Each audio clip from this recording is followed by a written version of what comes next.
Sahabat delima yang dikasihi Yesus Kristus, firman Tuhan menyapa kita pada hari ini melalui kitab Nabi Hosea, pasalnya yang ke-6 dan ayatnya yang ke-3. Demikianlah firman Tuhan menyapa kita. Marilah kita mengenal dan berusaha sungguh-sungguh mengenal Tuhan. Ia pasti muncul seperti fajar, ia akan datang kepada kita seperti hujan pada akhir musim yang mengairi bumi. Demikianlah firman Tuhan pada hari ini. Nabi Hosea dipanggil Allah untuk memberitakan firman Tuhan kepada bangsa Israel, yang ketika itu bangsa Israel sudah terpecah, yakni menjadi bangsa Israel Utara atau yang biasa disebut sebagai bangsa Israel. Kemudian ada juga bangsa Israel Selatan atau yang disebut sebagai Yehuda. Nabi Hosea di tengah-tengah bangsa Israel Utara dipakai Allah untuk memberitakan betapa besar kasih Allah kepada umatnya, betapa besar pengampunan yang akan diberikan Allah oleh mereka. Tentu ketika Allah memberi pengampunan, Allah akan menghapus segala kekurangan, kesalahan, bahkan dosa-dosa yang dilakukan oleh umatnya. Terlebih pada saat itu adalah bangsa Israel Utara.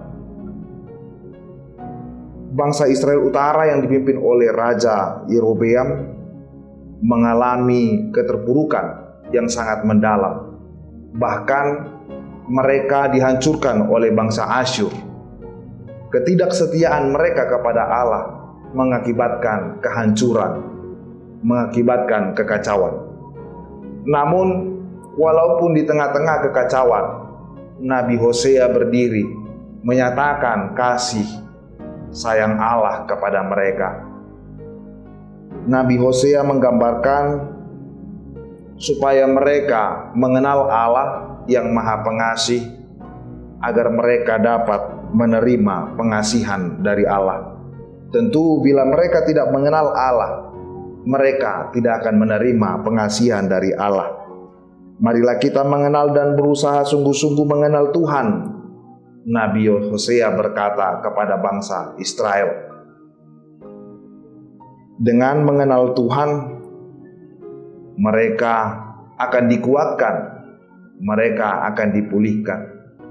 Dan inilah nubuat yang dinyatakan Nabi Hosea, untuk kedepannya akan lahir juru selamat, yaitu Tuhan kita Yesus Kristus. Sahabat delima yang terkasih dalam Yesus Kristus, melalui kisah Nabi Hosea yang meneguhkan iman orang Israel yang sudah sering mereka menyangkal Tuhan, mereka mentiadakan Tuhan hanya demi kehidupan duniawi ini.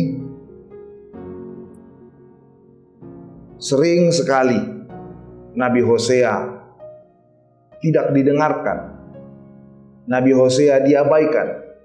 Begitu juga dengan kita pada masa saat ini. Dengan ketakutan perkembangan masa yang akan datang, baik dari hal ekonomi, sakit penyakit, maupun segala pergumulan yang kita hadapi, sering sekali di luar pikiran, sering sekali di luar akal. Kita tidak sanggup menghadapi berbagai tantangan dalam kehidupan ini. Namun melalui firman Tuhan pada hari ini, saudara sahabat delima, kita harus yakin kita bahwa harus mengenal Tuhan. Kita harus bersungguh-sungguh mengenal Tuhan. Dengan mengenal Tuhan, saya akan menyadari apa mau Tuhan dalam kehidupan saya. Walaupun saya di dalam kesesakan, walaupun saya di dalam kesulitan, namun saya mengenal Tuhanku yang luar biasa, yang di atas segalanya, mampu membantu saya menghadapi segala kesulitan. Dikala saya sakit, saya mengenal Tuhanku, saya akan berusaha sembuh. Saya akan semangat menjalani perobatan, tentu diiringi, disertai, dilandasi oleh iman di dalam doa, meminta kesembuhan kepada Tuhan. Hidupku yang serba susah, belum dapat pekerjaan, kesulitan ekonomi, saya akan tetap berusaha, belajar, mengenal Tuhanku yang Maha Pengasih, Maha Pemberi. Dialah pemilik langit dan bumi ini, akan membantu saya menghadapi kesulitan-kesulitan. Saya akan berusaha, saya akan belajar.